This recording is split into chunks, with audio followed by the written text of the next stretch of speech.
हैं सब? आशा करती बहुत अच्छे होंगे। मुझे लगता है ऑलमोस्ट 5 डेज़, 5 to 6 डेज़ हमारा वाईफ़ाई ही चल गया था। वाईफ़ाई नॉर्मली पूरे जितने भी बिल्डिंग में इंटरनेट वाईफ़ाई है उन लोगों की भी और हमारा भी। पता नहीं परसों जैसे बारिश गिरी थी उस दिन 5 डेज़ बैक, तब से आ ही नहीं रहा था। फिर हमने कंप्लेंट भी देख की और फिर जिसके पास हमारा कंपनी का मुझे हमारे पास जो वाईफ़ाई है वो कंपनी का दूसरों को भी पूछा हमारी बिल्डिंग में, तो उन्होंने बोला उनका भी नहीं। इसका मतलब उनका कुछ मेजर ही प्रॉब्लम आया था वाईफ़ाई लोगों का। तो ना वाईफ़ाई, नेट खा खा के ख़त्म हो गया। तो फिर कुछ नहीं कर पाई, ना ब्लॉगिंग ना कुछ शांत बैठे रहे। टीवी भी नहीं, क्योंकि आजकल का तो स्मार्ट टीवी वाईफ़ाई पर ही चलता है, तो इसलिए फिर मैं कहीं देख भी नहीं पाई। हाँ, थोड़ा सा नेट ऑन करती थी, थोड़ा छोट-मोट देख लेती थी, ख़त्म करती क्योंकि नेट तो ज़्यादा ज़रूरी होता है जब हम बाहर जाते हैं रिचार्ज वाला। तो इसलिए फिर मैं 4-5 दिन मैं नॉन कनेक्टेड थी। इससे मुझे पता चला कि आजकल के ज़माने में ये सब चीज़ें भी कितनी अहमियत है। जिनको इसकी आदत है तो उनको चाहिए ही चाहिए। अरे हाँ, छोटी मोटी चीज़ें तो रहती है, जैसे कि गैस बुकिंग, ये बुकिंग। आजकल हर एक चीज़ ये वाईफ़ाई पर, नेट पर चलता रहता है। हम लोग एक दूसरे से भी तो यही कनेक्टेड है, और आजकल तो एंटरटेनमेंट ही यही ज़माना रह गया ना। मतलब है मूवीज़ वगैरह है, हम रोज़ तो मूवीज़ को नहीं जाएंगे, है ना। तो यही है सब कुछ, छोटा सा टीवी अपना। तो हाँ, और छोटा सा एंटरटेनमेंट। तो इस वजह से मैं यहाँ मैं कुछ ब्लॉग नहीं कर पाई, कुछ ही नहीं। मैं ब्लैंक टोटल, और बोर भी हो गए सच में। डिप्रेशन आया उससे मुझे, रोने लगी मैं बहुत कि क्या हो गया है। अब इतनी धूप वगैरह है, हम बाहर भी तो नहीं जाते हैं ना। मैं तो नहीं जाती हूँ बाहर, क्योंकि यार ज़िंदगी भर इतनी बाहर बाहर रही हूँ, तो शायद मुझे अब घर में ही अच्छा लगता है। तो हाँ, इस तरह से फिर मैं कम बैक की हूँ, और मैं कुछ नहीं मांगूँ, भगवान को मांगी बाबा वाईफाई रहने दे। हाँ, बिलिंग करने के बाद तो रहता ही रहता है, लेकिन उनका कोई अभी प्रॉब्लम ना आ जाए, मेजर प्रॉब्लम। और लाइट ना जाए यार, लाइट गई तो फिर वाईफाई जाता है, और वाईफाई का ऐसा मेजर प्रॉब्लम आ गया तो बंद, खत्म सब। और तो आज सैटरडे है, और आज मैंने साबूदाना की खिचड़ी बनाई है नाश्ते के लिए। बेटी सोई है, वो बाहर जाने वाली थोड़ी देर बाद। तो फिर और राइस है, दाल वगैरह लगा दूँगी, दाल राइस है, दाल राइस कर दूँगी। और आलू उबाले हैं दो, मतलब आलू एक्चुअली साबूदाना के लिए, साबूदाना खिचड़ी के लिए उबाले थे, तो दो उसके पीस रह गए। तो वो है करेला है, प्लेन करेला बनाया था मैंने, प्लेन, उसमें कुछ मसाला नहीं, कुछ नहीं, कुछ नहीं। बस उसको हल्दी नमक और तुम्हारा मसाले में उसको ऐसे फ्राई किया, नींबू निचोड़ा। उसमें कुछ भरा भरा भी नहीं, कुछ नहीं, बस ऐसे ही चपाती या दाल राइस के साथ खाने के लिए प्लेन ऐसे ना। तो भरवा करेला लेकिन प्लेन करेला, उसको काटा वाटा कुछ नहीं।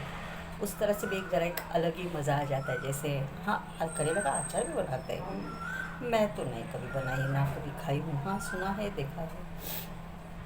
तो हाँ, ये है। और मैंने आज मेहंदी भी लगाई है, मेहंदी में ही मैंने तेल भी डाला, सीरम भी डाला।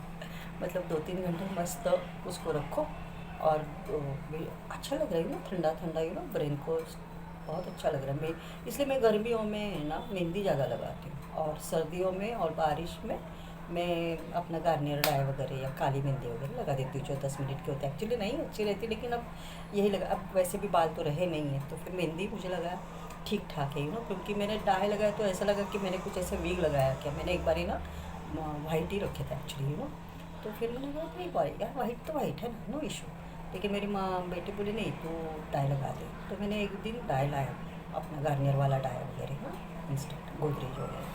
तो लगाया तो ऐसा लगा जैसे मैंने कुछ वीग ही पहने, क्योंकि अभी मुझे इधर सामने सामने बाल अभी है नहीं, पतले भी हो गए बाल, तो इसलिए फिर कोयल की आवाज़ कितनी अच्छी आ रही है ना। तो इस तरह से फिर मैंने डाई लगा दिया है, साबूदाने की खिचड़ी बना के रखी है। और अभी मैं ऑब्वियस है 11 बज गए, और आज मैं लेट भी उठी। मैं शायद 10 साढ़े 10 बजे, मैं एक्चुअली सवेरे उठ गई। हमारी मौसी आती, जैसे आप लोगों को मालूम है सोसाइटियों में तो वैसे ही होता है। तो फिर वो मौसी को मैंने कचरा वगैरह रख दिया, पता नहीं कितने बजे थे, मे बी 6:30 6:30 वगैरह बजे थे, रख दिया। वो पता नहीं कब आती, लेकिन मुझे नींद बहुत आ रही थी। तो फिर इसलिए फिर मैं सो गई, क्योंकि आज उठना भी नहीं था, ना डब्बा ना कुछ, आज छुट्टी थी।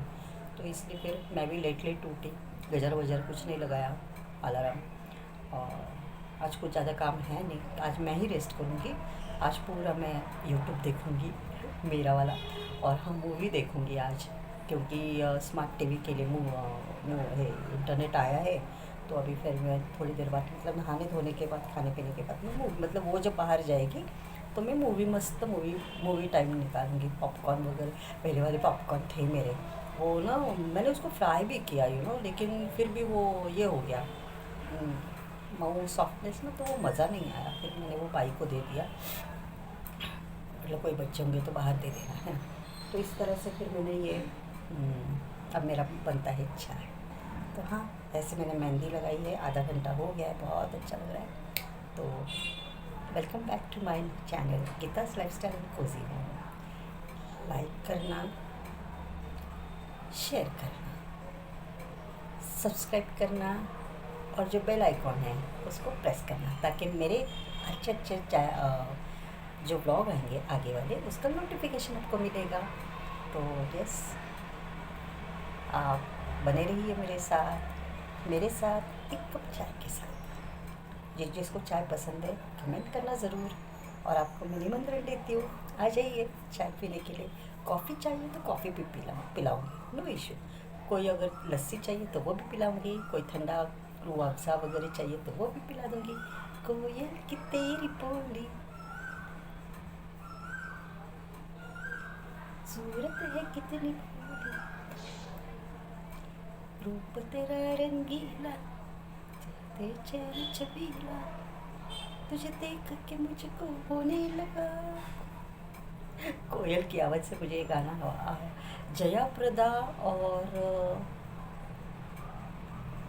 प्रदा पर ये सॉन्ग था।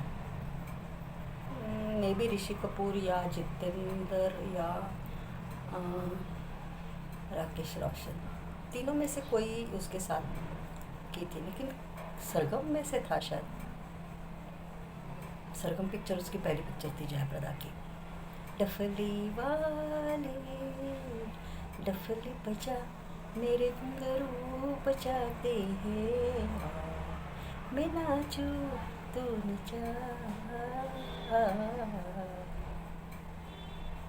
तेरे बिन मैं क्या, मेरे बिन तो क्या, इस रूप, कुछ ऐसा गाना था।